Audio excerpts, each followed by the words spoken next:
భారత్ మాతా కి, భారత్ మాతా కి జై శ్రీరామ్, జై శ్రీరామ్. అక్కల ముఖాలు చూస్తా ఉంటే ఒక్కరు కూడా సంతోషంగా కనబడతలేరు. ఎందుకంత డల్లుగున్నారు? సాయంత్రం అయిందనా, లేకపోతే ఏమైనా టీవీ సీరియల్ ఏమైనా లేట్ అయిపోతున్నాయనా? మరి ఎందుకంత డల్లుగున్నారు? ఇది మహిళా శక్తి సమ్మేళనం అంటే ఎంత హుషారుగా ఉండాలి. ఒక్కరు కూడా వినోదాన్ని గెలిపించుకోవాలా వద్దా? మనం ముందుగా వేదికను అలంకరించిన పెద్దలందరికీ, వేదిక ముందున్న అక్క చెల్లెలందరికీ, అలాగే మీడియా మిత్రులకి, అన్నలకి, ప్రతి ఒక్కరికి కూడా పేరు పేరున ధన్యవాదాలు తెలియజేస్తా ఉన్నాను. ఏదైతే మన ఖమ్మం పార్లమెంట్ నుంచి మన వినోద్ రావన్న గారిని అభ్యర్థిగా మన నరేంద్ర మోడీ గారు ప్రకటించారు. కాబట్టి నరేంద్ర మోడీ గారు అక్కడ నరేంద్రుడు ప్రకటించారంటే ఇక్కడ మన మామూలు ప్రజలము అన్నని గెలిపించి పంపించాలా లేదా? పంపించాలి కదా.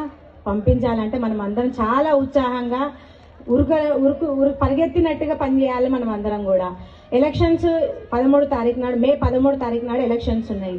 మరి మీరందరూ కూడా ఎలక్షన్ మనం ఎందుకు ఈ సమ్మేళనం పెట్టుకున్నామో తెలుసా అంటే ఎవ్వరు సపోర్ట్ చేస్తలేరు.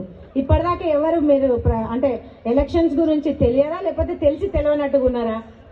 అందరూ తెలుసు కదా, మే 13 నాడు పార్లమెంట్ ఎలక్షన్స్ ఉన్నాయి. అవి నరేంద్ర మోడీ గారి ఎలక్షన్స్. తెలుసా లేదా? తెలుసు కదా. మా నాన్నను మన ఖమ్మం పార్లమెంట్ నుంచి అత్యధిక మెజారిటీతోనే గెలిపించుకోవాలి.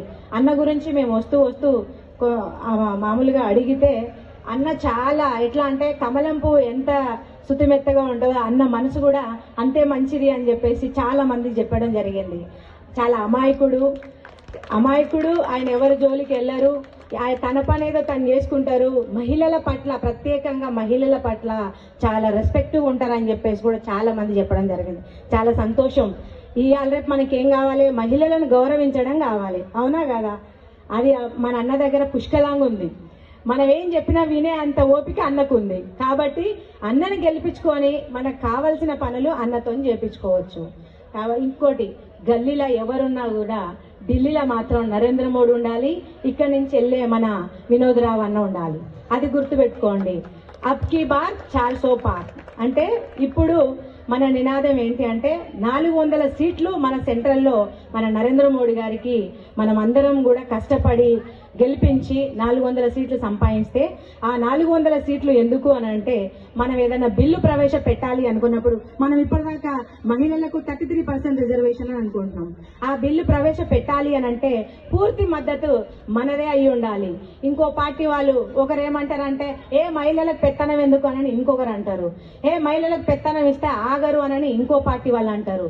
కానీ నరేంద్ర మోడీ గారు మహిళల బిల్లు ప్రవేశపెట్టాలని చెప్పేసి గత 10 సంవత్సరాలుగా తను ఎంతో కృషి చేస్తున్నారు. మహిళలకు పెద్దపీట వేస్తున్నారు. డ్వాక్రా పథకాల ద్వారా మహిళలకు రుణాలు అందించి, అంతే విధంగా వాళ్ళ సొంత కాళ్ళ మీద వాళ్ళు నిలబడాలని చెప్పేసి ప్రతి ఒక్క విషయంలో మహిళలని ఇన్వాల్వ్ చేస్తూ వాళ్ళను ముందుకు పంపించాలి. మహిళ తలుసుకుంటే ఏదైనా సాధ్యమే, తను అసాధ్యం చేయదు.